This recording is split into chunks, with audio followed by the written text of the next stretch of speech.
Morning at NTV. It's time for us to take note. It's something I've been hinting for some time now, and I thought I'd actually share. Some of you have worked very hard for your brands, for your money, for your identity. Some of you are influencers now, and you've actually made your entire name and profile of the digital space. And you're wondering how, because just yesterday I was seeing about 3 celebrities had been hacked and they were starting from scratch, and you think about how to start over and you don't know how to safeguard yourself from, you know, such issues. I have, well, she used to be in brands, but now she's the founder of Ondaba, Belinda Namtevi. Good morning. Good morning, Flavia. I'm still into brands. You're still into brands. Yes, I'm a brand custodian. We're going to get into Ondaba at the end of this all, because people have been seeing Ondaba, and of course most of the issues we'll talk about have been, you know, with the issue of Ondaba, and they want to really know what that is. So we will explain before we leave today what Ondaba is about. But I think before we throw, you know, fires at it, let's just maybe see what we can appreciate about the digital space. How important is it for all brands? I know some brands that have refused to go online because they just think it's for millennials, to it's not worth it. Is it worth it for a brand to go online?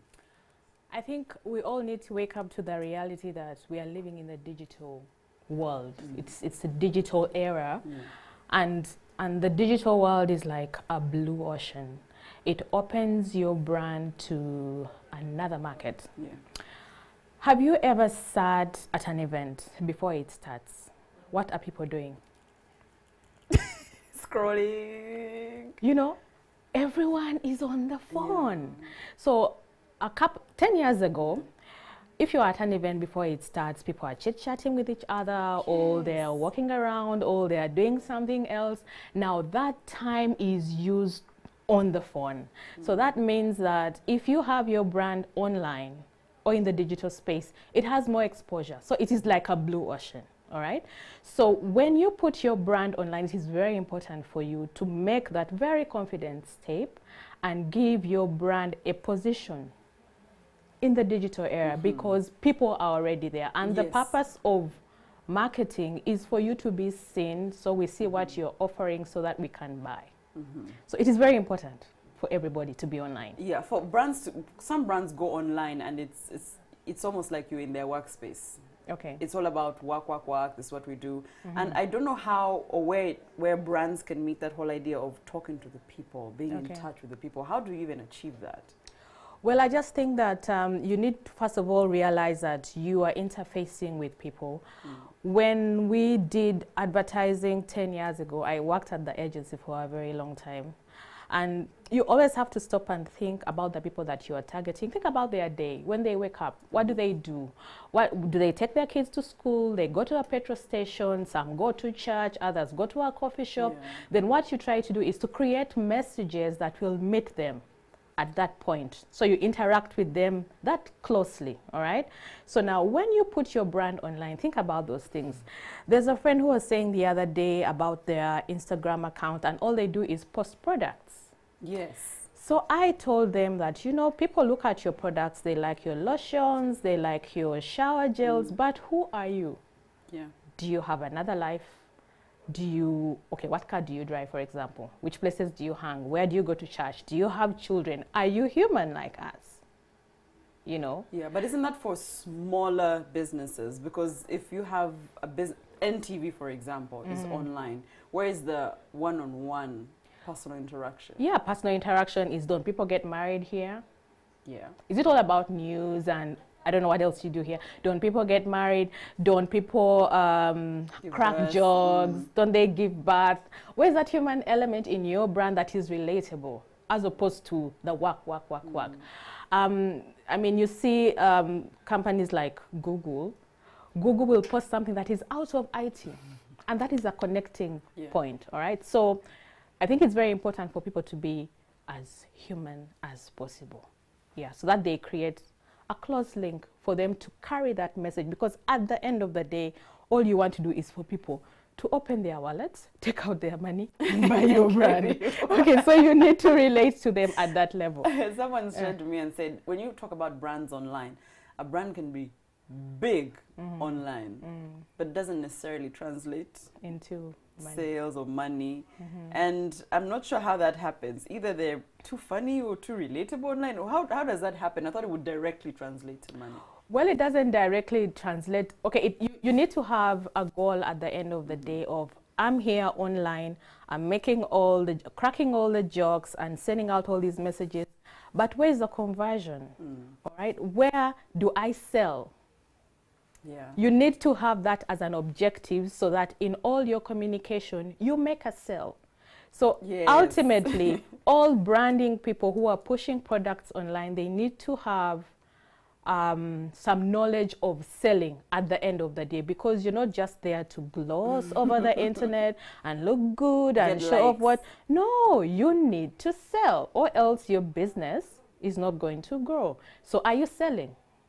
That's the big question. Are you selling at the end of the day?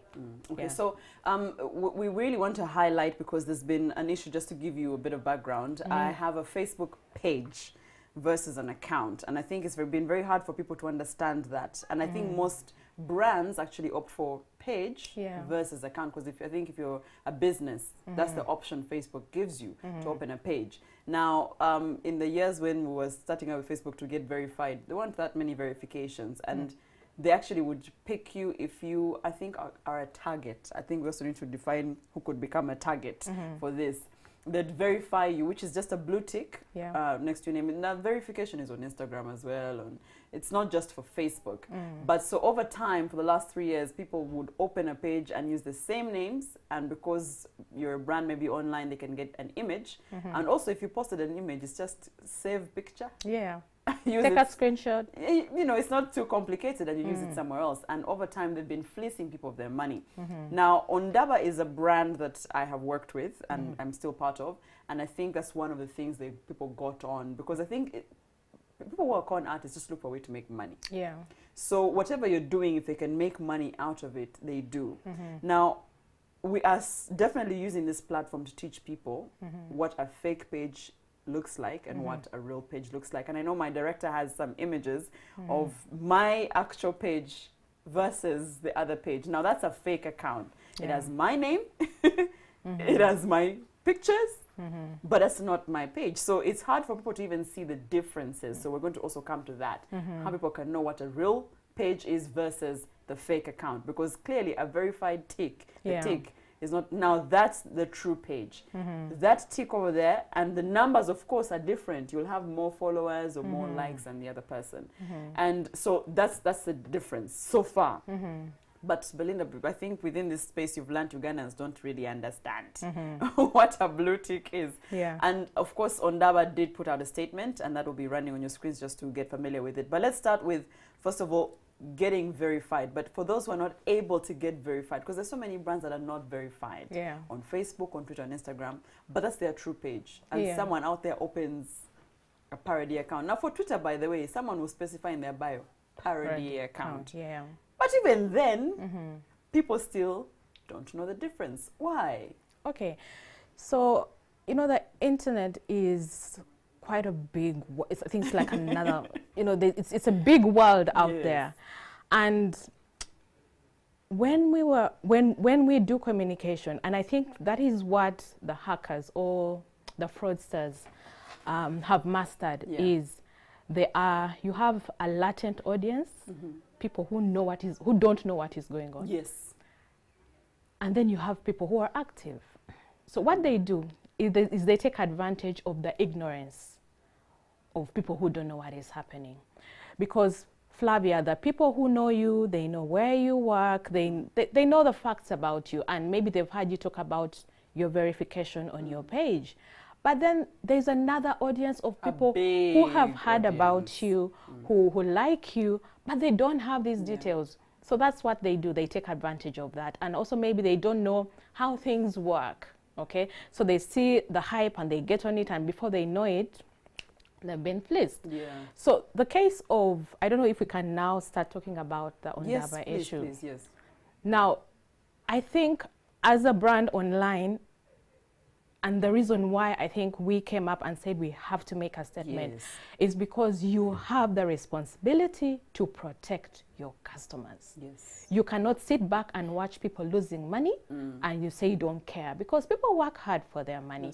And by the time they come out to buy a brand, they want something, they are purchasing value, and if they don't get it, then that is really sad. So it is a responsibility of every brand to put their ear on the ground, to know what is happening. And as soon as you find out that there's something that is going on, one, take action. Take action and issue a statement. And then if it is something that is criminal, you contact the police. So in this case, we realized that something was going on. People were losing money. Of course, then we had to find out what is the trend, how is this thing working? And what are they asking for? What are they asking for? So in the case of Ondaba and Flavia Tumosime, actually the fraudulent account is not Flavia Tumosime, it is Tumosime Flavia. Exactly. Okay? I think there was a difference. Exactly. It is Tumosime Flavia, but your real account is Flavia Tumosime, and it is verified with a tick. Now, we have got screenshots, or the people who have reported to us have said, when they chat with the guys managing that account, the numbers that they give you to send money to are not Flavia Tumosime's, and they are not Belinda Namutebi's. Okay? Now, the point of scrutiny here is people need to know who manages. So if you're buying something and you're not buying it from someone that has been endorsed by Ondaba, then who are you sending? Belinda, exactly. So who are you sending the money to? So it is really a point of people not having information, and when you notice that, it is your responsibility as a brand custodian to send out as much information as possible. So we released a statement last week on the 30th of July, and there was a response. So now offline, it's not available. So these guys know what they're doing, and they put their ear to the ground, and I'm sure they are planning something else, but we're going to follow them up. So, and she's very right. I think as a brand, if you see any issue, whether it's a parody account or a fake account that is coming up, first of all, don't assume because it said parody, people will understand it. And I think I noticed that very early on. I noticed that regardless of how many people I was telling, I needed to say it on the page as well. So that in case you find the right Flavia Tumosime, you see the warning. So for example, my cover page turned into I do not accept money, nor extort money from people. And a cover page stays. It stays. It doesn't change. It doesn't change. And then I did a video which I pinned, because if you read something, you say it could still be the fake Flavia. But if you see a video of you speaking, and it's been pinned since last year. But you're seeing that even with a pinned video, even with newspapers putting a story out, even with people still get fleeced. That's true. So how does a brand get their hands far and wide? Is it even possible? Well, when we were at the police last week, one of the police officers said that, Belinda, you know what? These guys know that they're doing something wrong. Of course. So they are clever. The most important thing that you need to do as the owner of this brand is just keep giving out information as much as you can. So, and that is what we have dedicated ourselves to doing. We are working with the police. We do not know how fast the process is going to move, but we are going to try and control what is in our hands, is to give out as much information as possible. And I am very grateful for this opportunity for us to talk about it. Because even if you didn't know, now you're starting at to least question. You know. So you take caution. And I've said it before that if you are on someone's page, whether it's Instagram, Twitter, wherever, before you contact them for anything, or before you believe anything to do with your money, but I love your money. I always say that. Please, if you have made your money, you have to love it. You have to love it. But there are certain things you can take to see if it's a real person or it's not. Exactly. I've always said, for me, even if it's a big brand or a telecom, whatever, giving out something, I always look at all the details on the poster. Do they make sense? Do they make sense? You can't have a company as big as MTN give out something and the same with it does not add up. It doesn't. They have to say branches. You know, all our branches. And so before you even give that money, pass by a branch. Ask, is this happening? And most cases with big brands, they have posters or something, so you can see the trail. And if I can also add, when you see a statement, any information that is online, you have to look out for things like, is it branded? Does it have a logo? Yes. Does it have a date? If it is a statement, for example, if it's a press release, was it signed? I'm sure you've seen so many things that are going on online, but it's not on headed paper. It was not signed by anybody. How many times has President Museveni apparently written? Exactly. So I think we need to inform people about what's authentic and what is not. And I was thinking this morning that doing business online is like the caution you take when you're in your small shop before you get online. I mean, you lock your windows. Yes. You take care of the security. You get money to check. I mean, you get these machines to check if your money is fake or not. So there are some precautions that we have to take when we are online. It's a risky place to be, but then we need to take precaution. We need to be online, but you're not going to get away because of the few loopholes that are there. We need to put in place some security measures to make sure that we are safe, first of all, and then also it is our responsibility to protect the public. The public, yes. And also don't think that, oh, it's only Ondaba or Flavia Tubisime who people, you know, using their names or product or brand to, even small businesses, you're selling bags online and someone is claiming to sell the same bag in the same way, in this, you know, in the same area. So these are things, as you said, keep an ear on the ground. Just notice the trends, what's happening. And I think most people also just be careful about the number you're sending your money to. For example, if you check, these days numbers are registered, obviously. So if the name doesn't say Belinda Namtevi, then clearly that's not Ondaba. It's not Ondaba. Or if a person says this is the office, because, you know, even just Google Ondaba, see the trail of information. And once the trail of information says there's an office here and here, you know, before you put out your money, drop by and say, or make a phone call. Or make a phone call and say, is this true or not? And once you get that information, because some people would come to me, for example, and come to NTV and say, but I sent you money, and you say, then you say, but by the time you knew where to come to, it's easier to save you use the transport to save yourself the extra money, and you know, so you don't get in trouble. So we're discussing brands and, you know, online. Even you these days, you have your things in your pockets and your brand online, so you need to protect yourself. And as you said, because the digital space is big, we're not going to do this in one go and think we've sorted everything. Just keep putting out as much information as you can. Actually, that poster with a fake account, I put it this morning, so you can imagine, because it's my job to do that. I must protect people who have access to my page. But now let's talk about Ondaba. So most of you, unfortunately, got to hear about Ondaba. Some of you will say katikambivemu, because what is that? So, and I realized that maybe in the first time when we did so much Ondaba work, people didn't understand what it was. And so it was easy for people to, you know, not because they didn't understand, to be duped. So let's take this opportunity to explain what it is. And if they've been asking me questions, can we join? Can we be part of it? So what is Ondaba? Well, Ondaba is a Ugandan brand for starters, and then also it's a brand for Ugandans. It's an online campaign that we set up to send out positive messages about Uganda. So we started Ondaba at a time when our network was very toxic. In 2015, there was an outbreak of Ebola. Then we had walk to work. We had walk to work, and then we had foreign currency fluctuations. The economy was not doing very well. So guys would wake up online and just have long threads talking about Ebola, talking about walk to work, sharing all kinds of things. Well, like, if somebody logged into this network and they wanted to visit, they would never come. Uganda is a no-go They will never zone. come. So we said, okay, we need to come up with something to counter the negativity and send out some positivity. So we asked Ugandans to stop for a minute and make a deliberate decision to post something nice about Uganda and then show off. That's how the Ondaba, exactly. That's how the whole Ondaba thing came up. It's like, here is a friend of mine, Natalie, sent me a picture of a beautiful sunrise yesterday morning. And I mean, she put the hashtag Ondaba. So basically we told guys, stop for a minute. There are so many things that all around you in your community, where you traveled, even in your home, that you can show off. Let's try to sanitize our network. So it worked, and then we recruited you guys. We went out to the national parks with Amos Wekesa and so many other guys, and we tried to show off the beauty of Uganda. And then we also realized that it was very important for us to promote local tourism, because if people are not coming to Uganda, then you and I need to go spend weekends in where? Yes. We need to go to Kasese, we need to go to Jinja, so that we can let the money move from the money belt. Well, exactly, yeah.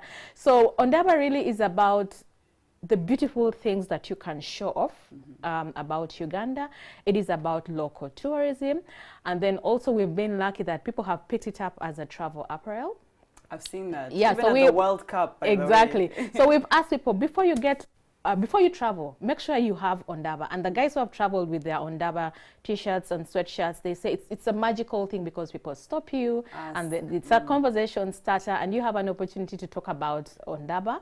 And then we are telling them, tell people to visit, tell them to come to Uganda. So, but then we've also noticed that some people just want to be seen of, I'm at the White House, Ondaba, which is a good thing, you know, Uganda which is a good thing. In the White House. Exactly. Can you see me? And we like the attitude that comes with the pictures that are taken. It's a good thing. People like it, and we are blessed to have founded a brand like this. So I'm trying to say that, listen, this is a brand for Ugandans. If we have people who are being fleeced and they're not getting what they want, it's honestly not fair. So we want people to be very cautious. We want the brand to stay, because it's something that people like, and we want it to stay for as long as possible, and for it to grow into something that will benefit our country. So get on Ondaba and join the fun. Yeah, so before she says where you can get that merchandise, this is how I understood Ondaba initially, because let's be honest, it's not all good. We have some bad. Exactly. Maybe a lot of bad in the country, but there must be also something good. Yes. So Ondaba was just highlight the good. Yeah. Just 1 or 2, 3, 4, 5, whatever things you can see that are good. And I said it could be the sunset. Exactly. You know, it doesn't have to be anything complicated. Yeah. You understand? It could be a border guy who has stopped at a traffic light. Those are things that in this country that are great. we rarely see. Yes. So if you see, you know, you're like, hey, who your guy? You know, on Uganda. Yeah. You know, so simple things. And so people have been asking to join. It's not a club that you can go to and sit down and have meetings and all sorts of things. Wherever you can go in this country and appreciate the good in this country. It could be a leader who has spoken well and has represented you well. Exactly. You understand? Now that's Uganda. Yeah. So that's what it is. So for all of you who've been asking, unfortunately people have been fleeced already, and we can't go back on that, but we have to prevent for those going forward. So there's a t-shirt that obviously wearing, and I think most of the questions were around merchandise. Exactly. So the offices, where they can get you and what they can get. Okay, yeah, we have been rolling out quite a number of products over the last 2 years, and our focus has really been on quality. That people who have bought our shirts have said our shirts are good. We give you a guarantee of 12 washes. Our shirts don't fade, and our print is good. All right. So we have t-shirts, we have sweatshirts, and we also have baseball caps. Okay. Yeah, that's our latest edition. Now you can get the. We have tried, because still of the fraud and so many people trying to be funny and we have centralized all our products in one place at Akamwesi Complex in Naka, which is my office. But we are going to move online. So you will be able to buy your products online very, very soon. So you don't have to go through the hassle. Yes, you don't. And we will show you how to do it. We'll give you all the information, and the products will be delivered to you online. Just like we have been doing. We've been trying to get the products to you every time that you needed them. And more products are coming up in the future. We are organizing an Ondaba fair in November. Nice. Yes, at Ndere Center. We'll give you more information about that. Okay, and as we wind up, just in case you're watching and you're thinking, but me, I don't know most of the parts of Uganda. Yeah. By the way, just so you know, Belinda is also very resourceful. So if she can't tell you the places to go, she can always give you the person who can advise. Exactly. Yeah. So we have to promote domestic tourism. Thank you so much for your time. And that's it for Take Note. Have a good day.